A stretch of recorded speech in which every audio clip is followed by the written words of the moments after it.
Today we are continuing in our series that we started last week, titled The Covenants of Grace.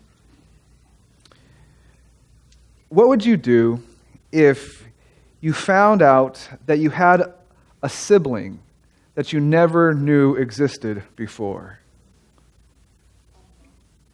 It's kind of weird to think about, right? Waking up one day and learning that you had a brother or a sister that you had no idea that wasn't in your life. This is Wendy and Lisa, and they are sisters, but they didn't know about it until February of 2015 when Wendy was 29 and Lisa was 28. They lived on opposite coasts in the United States. They had no mutual acquaintances or friends. They would not have known about the fact that they had a sister if it hadn't been for one of those take-home DNA tests. Wendy was born in California, but she was adopted, and she was raised, and then they moved to Pennsylvania. Lisa was found abandoned on Muir Beach in California just a few hours after her birth. She too was adopted into a loving family, but grew up never knowing much about her origins.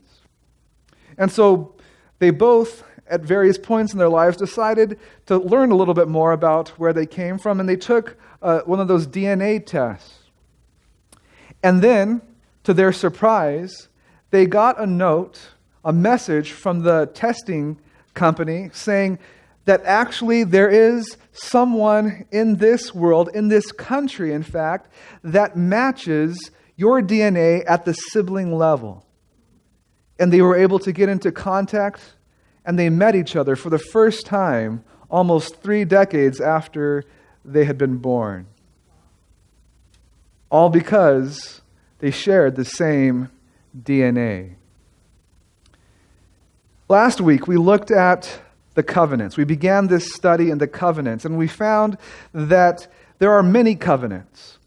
In the Old Testament, there are 6 covenants. In the New Testament, there's 1. And these covenants, they're all distinctly related to each other because they are all built on the framework of grace. And as we looked at these covenants, we found that they're connected, that they're not just individual covenants, that they're all connected in this everlasting, overarching covenant.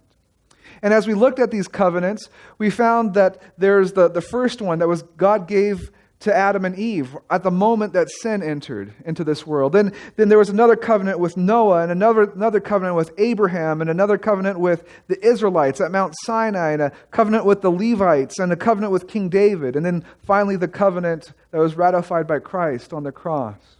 And all of these covenants get boiled down frequently by many people to 2 covenants. The New Covenant, the New Testament, the covenant that's based in Christ and His righteousness, and the Old Covenant. Even though there's 6 covenants in the Old Testament, most people think about the Old Covenant being the covenant that God made with Israel at Mount Sinai. And so a lot of Christians think there's 2 covenants, the Old Covenant and the New Covenant, and they think that they're so different, that they're both on different coasts. You have one covenant on the East Coast, one covenant out in California. But when we study them in detail, when we look at them at the DNA level, we're going to find today that these covenants are not different, really. That they're actually sharing the same DNA. As Ellen White puts it, one of the co-founders of the Seventh-day Adventist Church, she writes about the interconnectedness between these covenants.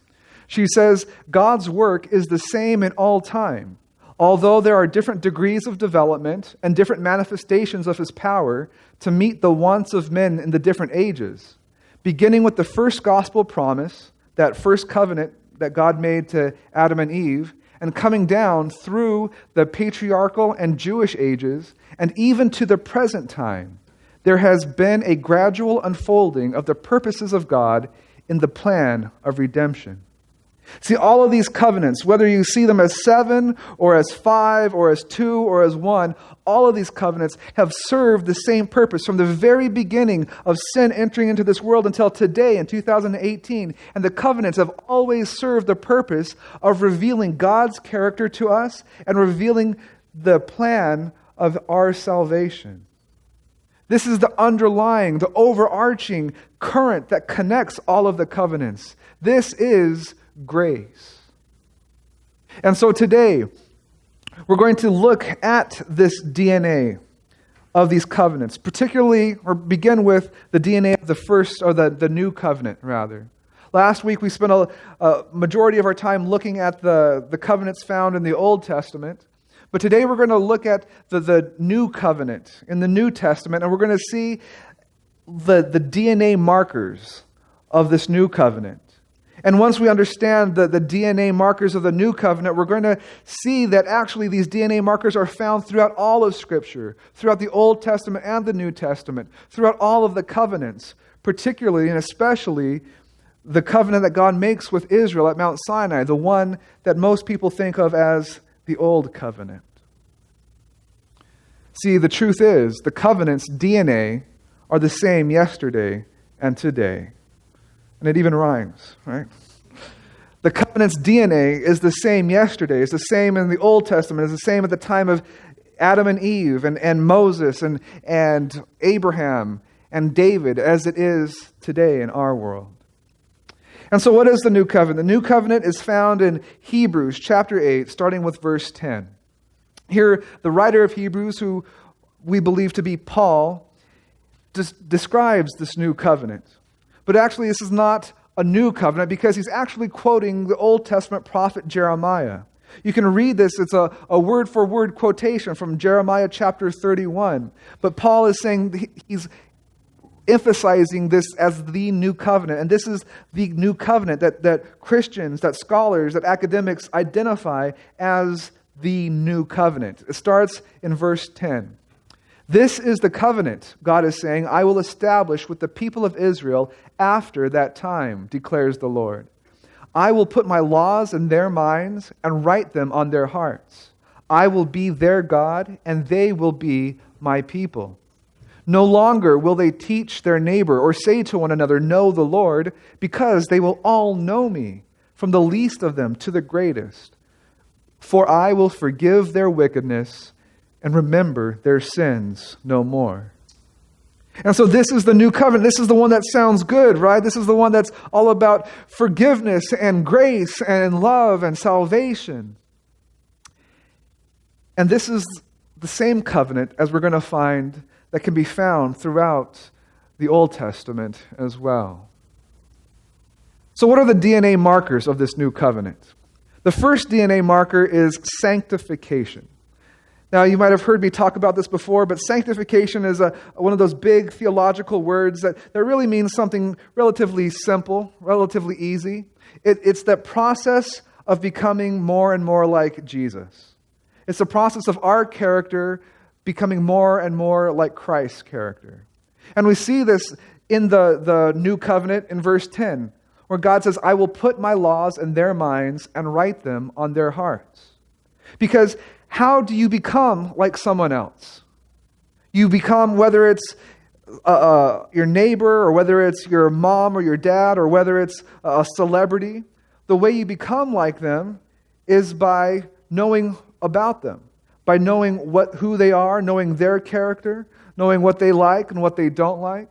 Right? If I told you, okay, tomorrow you have to be like Tom Hanks, what would you do? You would spend a lot of time tonight watching his movies, reading his biography, seeing interviews with him, right? So you could be like him. You get to know that person in order to be like that person. And this is what God is saying, that I'm going to write my laws in their minds and on their hearts, because God's laws tell us about his character. They tell us what he likes. They tell us what he doesn't like. They tell us what's important to him and what's not important to him. And so when God says, I'm going to write my laws on their minds and in their hearts, God is saying, this is the process that they're going to be becoming more like me. Because they're going to know who I am. They're going to know about me. They're going to know my likes, my dislikes. They're going to know my character. And because they know my character, that's going to enable them to become more and more like me. But it sounds a little difficult, though, doesn't it? If you think about becoming like God. I mean, maybe at the surface level, it says, oh, that sounds great. I want to be like God. Where do I sign up? I wish I could be like God. But when you think about it more in depth, like, I don't know if I can do that. I mean, God's perfect. I can't be perfect. There's no way that I can be holy like God. That's just not possible. It seems like that impossible task, like Sisyphus pushing up that boulder up the mountain just for it to roll back down again. We think, oh, we can't do that. We might get a little bit better, on our own efforts. We cut out maybe some bad language, or we cut out a bad habit here or there. But then, the big stuff, we try, but we fail. And it just seems impossible to become like God. And so we think, well, that's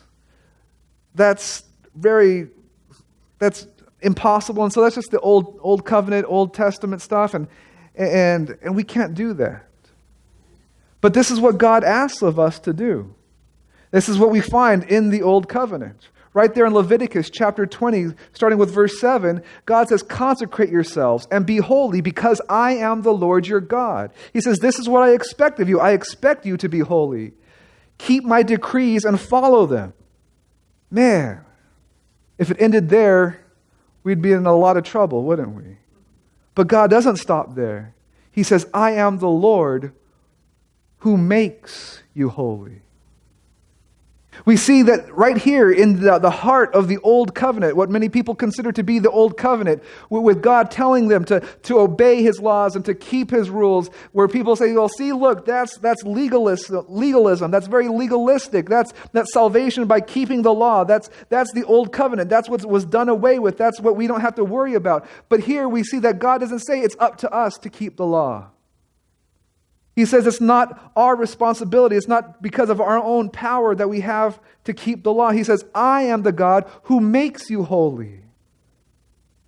I am the one that enables you to keep my laws, to keep my decrees. It is not done under your own power or our own power.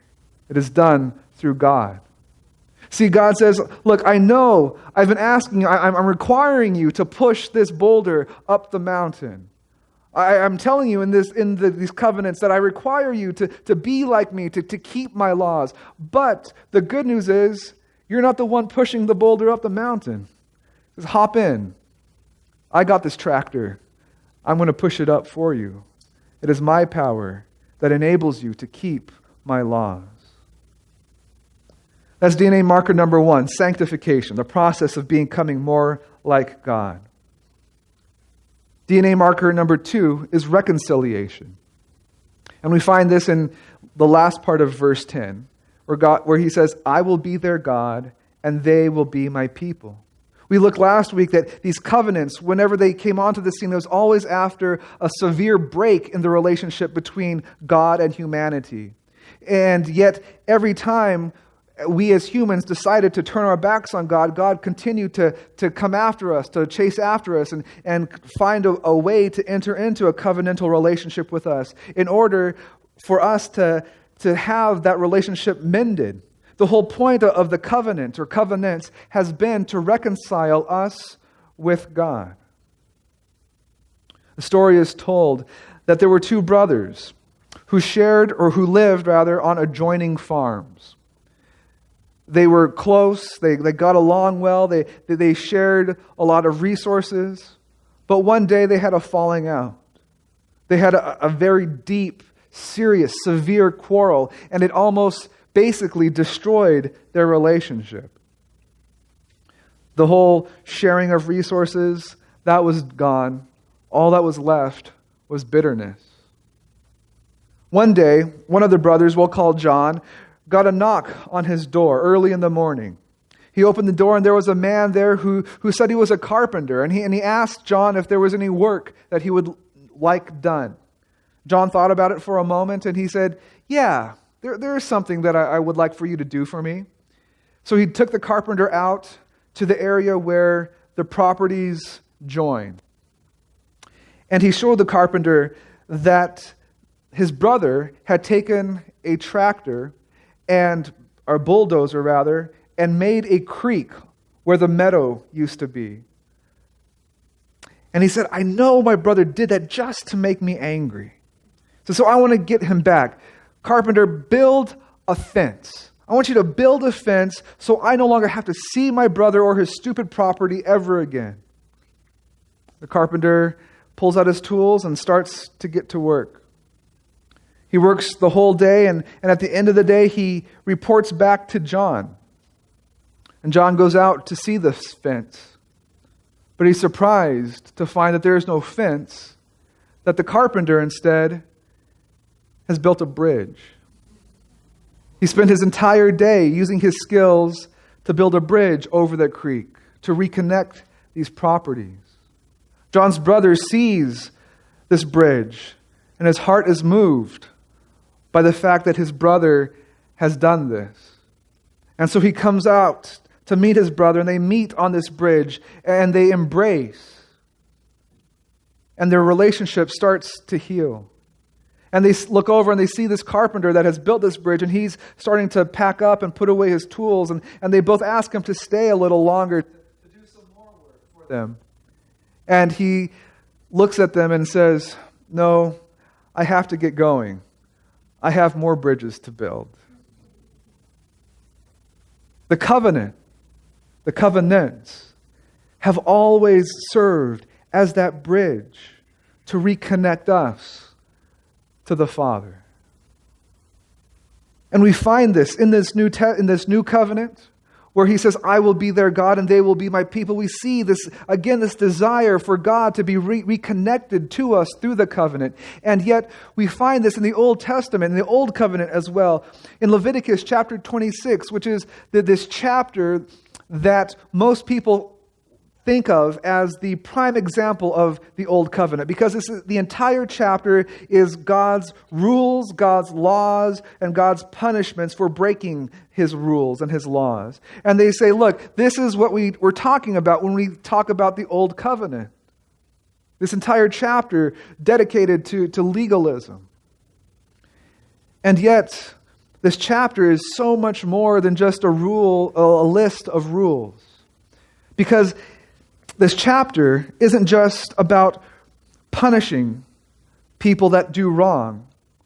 The purpose of this chapter is to lead habitual sinners back to God. It's not about punishment, it's about discipline. There's a distinction there. Punishment is just to get even, just to make the person feel bad. But discipline is about changing their bad habits into something good.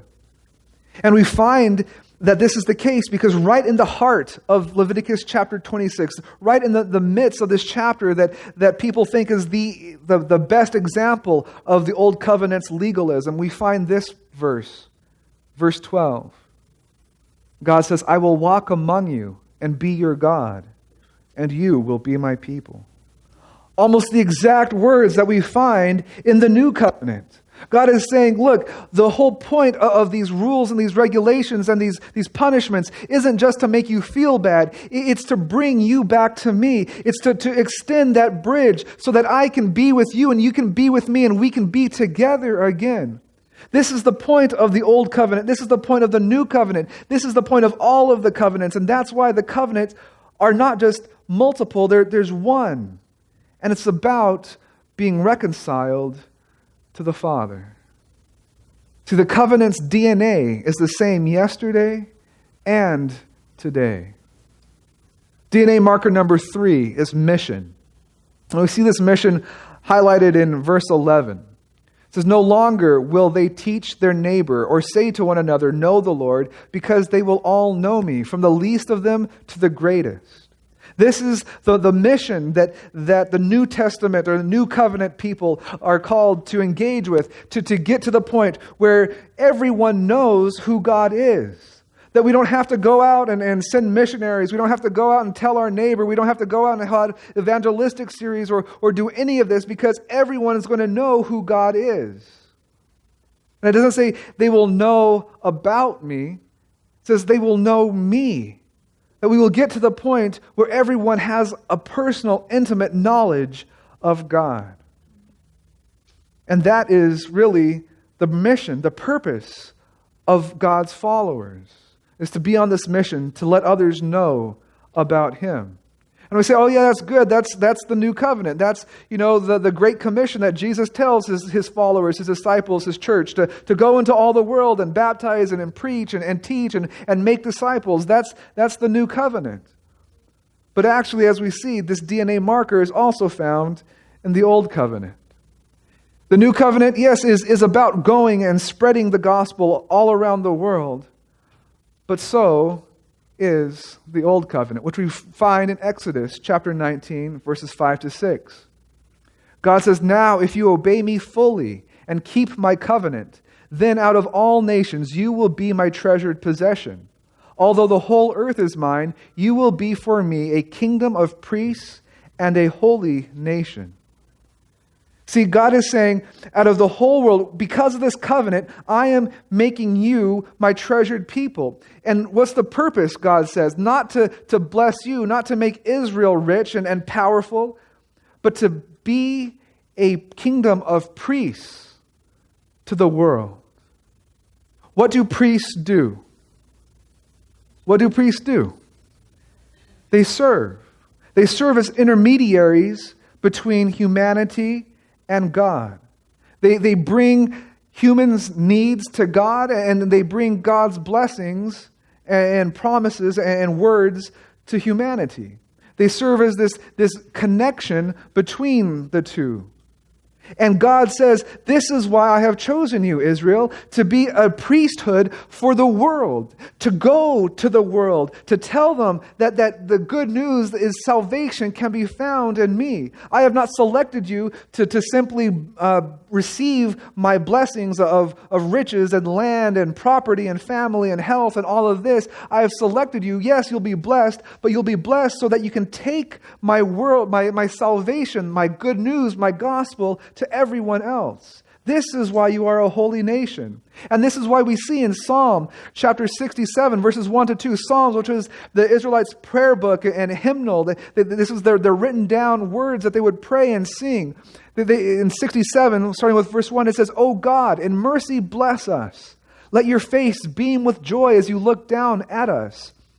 Send us around the world with news of your saving power and your eternal plan for all mankind. This is at the core of the identity of the Jews, of the Israelites. They realized that they had entered into this covenant relationship with God, not simply for their own advancement, but they had been called to be an entire nation of priests, to serve the world with the good news of the gospel. The American theologian Gerhardus Voss, which I have to say is one of the most awesome names I've ever come across in my life. I'm a little sad that my parents didn't name me Gerhardus. But he writes, all the demands made of the people are summed up in this one thing, that there should be the knowledge of God among them, and not as a theoretical perception of Jehovah's nature, but as a practical acquaintance, the intimacy of love. This is what we find in the new covenant, and the same DNA marker is what we find in the old covenant as well. That God calls us to be on a mission, to tell other people about Him, and not just about Him, but get them to enter into this loving relationship with Him as well. And so we come to our fourth and final DNA marker, justification. And this is another one of those theological words. It's kind of the other side of the coin of sanctification. Where sanctification was this process of a lifetime, justification is the transformation of a moment. Hebrews chapter 8, verse 12 says, "For I will forgive their wickedness and will remember their sins no more." This is that moment that God is talking about here, that moment of justification, that moment where we hear the gospel and we accept the gospel, that moment where we hear about God's forgiveness and accept His forgiveness, that moment where our slates have been wiped clean and we have that new start, that fresh beginning, that new life to start the journey on. And this DNA marker there in the new covenant of justification, of forgiveness, is found through the old covenant as well. Did you know that the very first time that the Bible mentions that God is a forgiver, in fact, the first time that the Bible mentions the fact that sin can be forgiven, is when God gives Moses the law for the second time?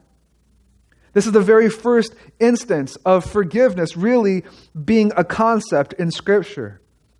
If you have heard this story before, if you're a Bible student, a Bible scholar, been around church much, you've probably heard the fact that the story, rather, that when Moses went up and got the Ten Commandments, he came back down and the Israelites had already reverted back to their idolatrous Egyptian ways. They had fashioned a calf out of gold and were worshiping that as their idol, as their God. And Moses got angry and justifiably angry, and he broke these commandments and he had to straighten them out. And afterwards, he had to go back up.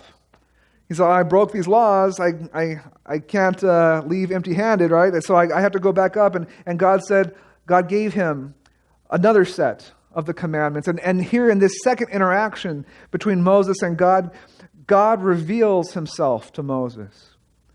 Not so much in a physical way, but He reveals His character to Moses. He reveals the depth of who He is to Moses to reveal to His people. And this is what God says in chapter 34, verses 6 to 7. As God passed in front of Moses, He proclaimed, the Lord, the compassionate and gracious God, slow to anger, abounding in love and faithfulness, maintaining love to thousands, and forgiving wickedness, rebellion, and sin." This is the character of God on full display, that even though His children, this chosen nation, had just committed a very significant act of rebellion and sin and wickedness, God says, look who I am. I am a God of forgiveness. Even at this moment, I could say, forget it. I'm done with you. I just saved you from hundreds of years of slavery. I'll just go find another people that are more receptive. Instead, God says, no, I'm going to give you the laws again. I'm going to give you my commandments again, because that is who I am. At my core, I am a God of forgiveness. Skip McCarty, Adventist pastor and author, writes in his book, In Granite or Ingrained, he says, God chose the law as the vehicle in which to reveal Himself as a forgiver. On this foundation of God's forgiving grace revealed in the law and reiterated throughout the Old Testament, the New Testament grounded its own gospel message of salvation by grace. See, God has always been about grace. That is the foundation of the covenants in the Old Testament. That is the foundation of the covenant in the New Testament. The covenant's DNA is always and has always been about grace.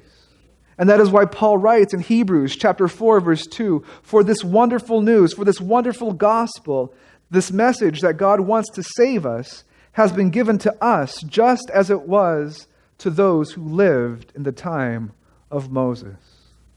A lot of times people think, no, the gospel, that's came in with Christ. That came to the people in the New Testament. That's a new covenant thing. But Paul says, no, you've missed the point. The gospel has been preached to us, yes, but it was also preached. The same gospel, the same grace, the same salvation was preached to the people in Moses' day as well. Because the covenant's DNA is the same yesterday and today. Ellen White describes it this way.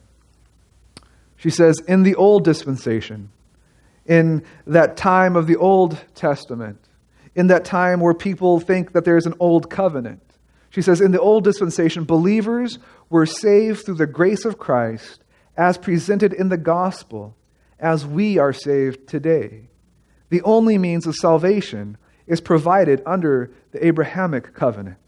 She says the only means of salvation was provided under the covenant made to Abraham because that is the only means of salvation. The means of salvation has never changed. So the means of salvation to the covenant of Abraham is the same as the means of salvation to the covenant of Noah. The same as the means of the salvation in the covenant of David is the same means of salvation in the covenant that was ratified on the cross. The means of salvation have never changed. From the first covenant to the covenant that Christ ratified on Calvary. This morning, that is the DNA of the covenant. The DNA of the covenant is the same. Old covenant, new covenant. The DNA is grace. It is forgiveness. It is salvation. It has always been that way. And it will always be that way. The only thing that can be different is how many people enter into that covenant. The choice is there for us to make today. Do you want to be in that covenant? Do you want to have that relationship with God that has bridged the gap? Do you want to have your sins forgiven and that new life, that new beginning? Do you want to go on that mission to tell others and to share this good news with the world around us? Do you want to engage in this wonderful journey of becoming more and more like God throughout your life? That is the question for you and for me today. I know that I want to enter into this covenant of grace. And I hope that each of you do as well.